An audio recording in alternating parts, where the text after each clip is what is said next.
Saudações a todos. Eu vou gravar essa livezinha bem rápida, né? Para deixar uma música que eu comentei da outra vez, né? E não quero prolongar mais, vai ser poucos minutos de conversa, né? Não sei nem se vai dar tempo de alguém entrar. Aí depois eu deixo gravado. Eu gosto de fazer ao vivo assim, mas seria até interessante se eu tivesse feito um vídeo logo para depois soltar. Mas eu acho bastante prático fazer live, né? Então se alguém entrar, gratidão, né? Mas eu vou deixar a minha mensagem em poucos minutos também. Da outra vez a gente falou sobre uma música que eu tinha feito, né? Que eu me lembrava dessa música há muito tempo atrás mesmo. Eu era moleque ainda quando eu fiz essa canção, né? E gratidão, a irmã Vilma que entrou, gratidão aos convidados. Eu vou tomar apenas alguns minutinhos de vocês, né? Que eu estava dizendo aqui que vai ser rápido esse vídeo, eu apenas quero mostrar a música que eu comentei no outro vídeo, que eu tinha feito há muitos anos atrás, né? Eu era moleque ainda quando eu compus essa canção, e aí usei ela naquele dia para organizar os pensamentos e para poder entrar na live, né? Então foi minha forma de melhorar as energias, né? E ficar num estado gostoso para poder conversar com vocês. E aí eu toquei um pedacinho dela, porque eu só me lembrava desse pedacinho, e eu lembrei do resto. É uma canção pequenininha, eu acho que eu devia ter uns 13 anos quando eu fiz essa canção, me deparei com alguns acordes que eu achei interessante naquela época, e fiz essa canção. E aí eu me lembrei do pedacinho final dela, é uma canção curta, né? Ela fala nessa conexão com o amor e com a consciência cósmica e crística, né? E hoje nós analisamos esse contexto de uma forma bem universalista, né? Qual era o papel de Jesus? Gratidão para quem entrou aí, Ana. Gratidão, Alan, se eu estiver enxergando bem, né? E essa a visão nossa hoje, né, em relação ao papel de Jesus, né? Porque esse papel de Jesus ele foi muito mal interpretado ao longo da história, até mesmo por escritores bíblicos. E a gente vê nos próprios apóstolos, né? Alguns tinham uma visão diferente de Cristo. João era aquele que mais entendia Jesus como uma divindade. João, né, o apóstolo, ele entendia Jesus como uma divindade. Outros apóstolos reconheciam Jesus um profeta poderoso, um grande profeta. Tinha apóstolos que via Jesus como um revolucionário espiritualista. E a gente percebe isso nas cartas, né? Então existe algum conflito em relação à pessoa de Jesus, segundo o contexto filosófico de cada apóstolo, né? E aí a gente vê o apóstolo Paulo que tinha um posicionamento e o apóstolo Pedro tinha outro. Isso gerava grandes discussões ao ponto deles se desentenderem em público, né? E o apóstolo Paulo e o apóstolo Pedro acabavam se desentendendo. E um dia o apóstolo chega dizendo em uma das suas cartas, né, eu tive que repreender Pedro na frente de todos. E essas coisas aconteciam. Por isso que quando nós lemos um texto bíblico, eu achei interessante falar isso antes de apresentar essa música, né? Por isso que quando nós lemos um texto bíblico, ou texto de qualquer que seja cultura religiosa, a gente entender que a essência que é o mais importante, sabe? Não se prender a doutrinas, mas a história é muito importante. O ser humano, ele aprende mais fácil quando ele vê histórias, né? Mas aquelas histórias, nós temos que entender que aquelas histórias são figuras de linguagem muitas vezes, são analogias que nos são passadas, né? E a gente percebe, por exemplo, Jerônimo, quando ele vai interpretar os textos bíblicos, ele também entra em conflito com o Santo Agostinho, né? Até em questões importantes e em questões vulgares, como por exemplo quando Jonas, segundo a história bíblica, Jonas senta embaixo de uma árvore depois de estar bravo com uma situação em relação à cidade de Nínive, e aí cresce uma árvore que, segundo o texto hebraico, cresce uma uma cabaça, e essa cabaça sobe e faz sombra sobre ele, e aí gera todo um quadro, todo um cenário, que depois a árvore murcha, né, e morre, e aí ele entra numa discussão com Deus, com a divindade, e segundo Agostinho, tinha que ficar assim, mas como Jerônimo foi traduzir os textos já lá do hebraico, ele não quis catar as interpretações que vieram depois, ele foi chamado para traduzir, ele catou do hebraico. Então ele catou da fonte, e catando da fonte não era uma cabaça, era uma era. E esses detalhes já começavam a fazer eles entrarem em grandes conflitos. Depois, Orígenes aparece em traduções do texto, para traduzir textos da Bíblia, e aí ele percebe que existia a possibilidade da pré-existência da alma. Orígenes entende isso, aí entra em outros conflitos também, e estava sendo traduzida a Vulgata, né? E agora, como é que a gente vai esconder essa doutrina da pré-existência da alma? Porque então o homem não foi criado no Éden, na analogia, na alegoria do Jardim do Éden, mas o homem já existia e Deus o traz para a Terra agora e ele passa a existir. E Orígenes percebe isso, né? E ele começa a questionar e divulgar essa visão, e aí entra em conflito novamente com Jerônimo e com outros mestres da igreja, e a gente vai percebendo, né, essas coisas acontecendo. E muitos textos entram em conflito. Por isso que quando eu falo sobre Jesus, eu me apego no personagem que veio trazer amor, né? E veio nos ensinar que nós precisamos ser responsáveis pelos nossos próprios atos, sabe? Então essa salvação que Jesus nos traz não é uma salvação de ele nos libertar da situação de amarras de pecados ancestrais, né, e de todas aquelas coisas que os próprios escritores, né, falavam desde antigamente, que eram analogias, né, para expressar uma situação que de repente é um apego, é uma prisão dentro da própria consciência de cada um de nós. Entende? Por isso Jesus falava, vocês são Deus. O homem batalhava por alcançar os céus, e Jesus falando a todo tempo que o reino de Deus estava dentro de nós, né? Ele falou isso a todo momento, o reino de Deus está dentro de vocês. E vocês têm que buscar em primeiro lugar o reino de Deus, sabe? Não era uma doutrina, não era uma religião, não era alguém que ia te salvar, porque a salvação, a centelha divina está dentro de cada um. Esse era o reino de Deus. E ele falava, não ajunteis tesouro no reino de Deus, no reino dos céus, que está dentro de vocês, né? Ou seja, são as coisas mais preciosas que tem que habitar o coração humano, a região da centelha divina, o verdadeiro tabernáculo. E a salvação, ela vem desse Cristo cósmico, que é essa centelha divina que tem dentro de cada um de nós, percebe?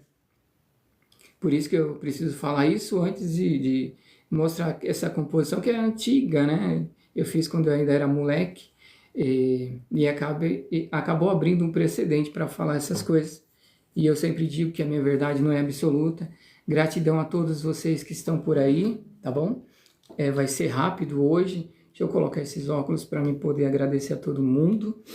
Abaixar esse violão aqui, já que algumas pessoas já passaram pela live, eu vou deixar gravada para ficar disponível também. Gratidão. Pronto, Luísa, gratidão. Muito obrigado por vocês estarem aqui, tá bom?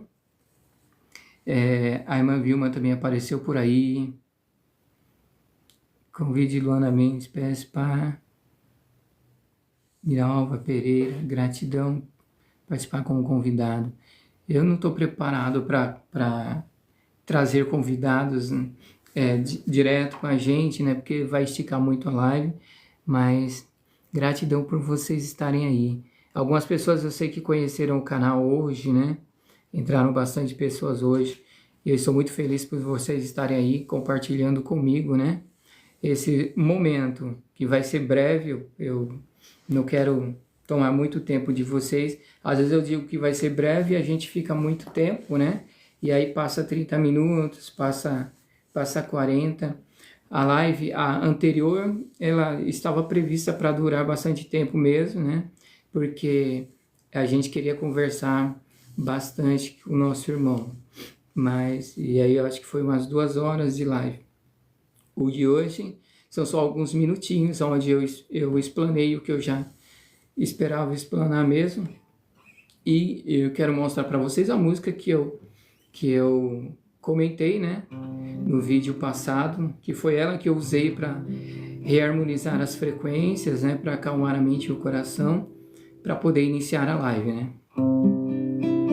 Então, ela é mais ou menos assim, ó.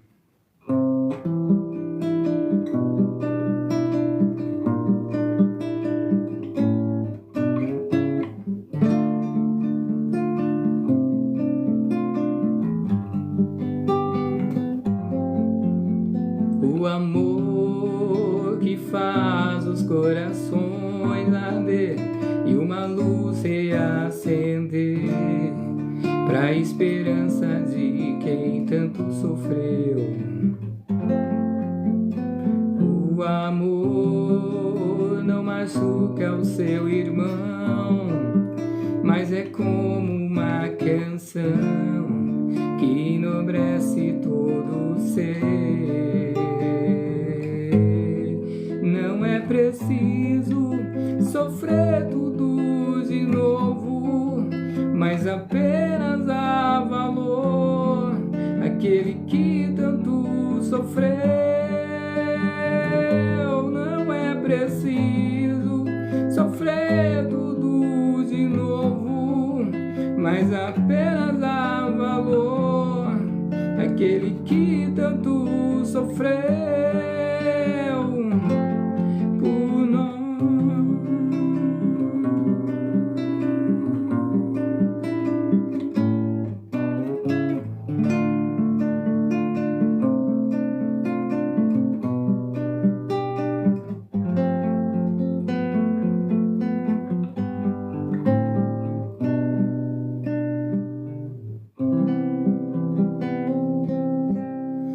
Então, é mais ou menos assim, né, a melodia. Eu era moleque ainda, uma música curtinha, que eu acho que eu tinha uns 13 anos quando eu fiz isso. E eu usei, né, justo essa melodia desses acordes na live anterior, para acalmar a mente, o coração,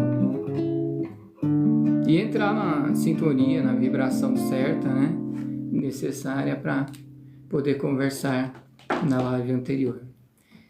E o segredo é justamente esse, né? Muitas vezes a gente precisa fazer alguma coisa e tem algum problema para resolver. É tão fácil, é tão simples, né? É acalmar a mente e o coração. Às vezes você vai para um cantinho e liga uma música suave, respira fundo, porque o sistema cardiorrespiratório é importante pra caramba para controlar as ondas cerebrais, né? Por isso que os meditadores são pessoas incríveis, passivas e têm a sua conexão, né, com o universo, com o cosmos, justamente por isso. Eles conseguem acalmar a mente e o coração. E o poder da meditação é muito grandioso, né?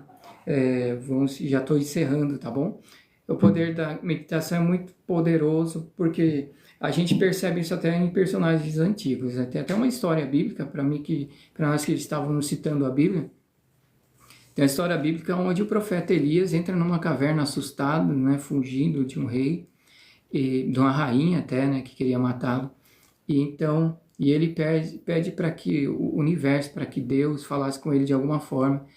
E a história, a narrativa pelo menos conta que ele, dentro desse processo onírico, ele vê um fogo cobrindo lá fora, depois ele vê um vento muito forte, ele presencia situações dentro do seu processo de visão, um processo onírico, onde você vê grandes estardalhaços acontecendo, né? E a sua mente, ele percebia essas coisas, mas o que Deus estava querendo dizer com isso? O que o universo estava querendo dizer com isso? O que o seu próprio eu e a sua essência, sua centelha divina, qual era a mensagem que precisava ser passada ali? E aí nós percebemos que em um dado momento, uma voz mansa e suave fala com ele o que ele precisava ouvir. Percebe?